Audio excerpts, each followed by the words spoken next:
அனைவருக்கும் வணக்கம். வாழ்க தமிழ், வளர்க நாடகக்கலை. திருவண்ணாமலை மாவட்டம் ஆரணி வி. சிவா அம்மு பார்த்திபன் நாடக அமைப்பாளர். பங்குனி மாதம் 3ஆம் தேதி செவ்வாய்க்கிழமை. இன்று இரவு எந்தெந்த மன்றங்கள் எந்தெந்த ஊர் போகுதுன்னு சொல்லிட்டு பார்ப்போம்.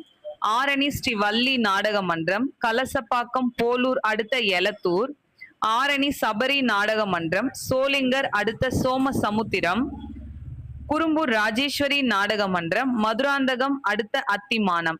இன்று இரவு இத்தனை மன்றங்களுக்கு தான் நாடகம். கலை ரசிகர்கள் தொடர்ந்து நாடக கலையை பாருங்க. நாடக கலைக்கு வாய்ப்பும் ஆதரவும் கொடுங்க. என்றும் அன்புடன் உங்கள் ஆரணி வி. சிவா அம்மு பார்த்திபன் நாடக அமைப்பாளர். வாழ்க தமிழ், வளர்க நாடக கலை. நன்றி, வணக்கம்.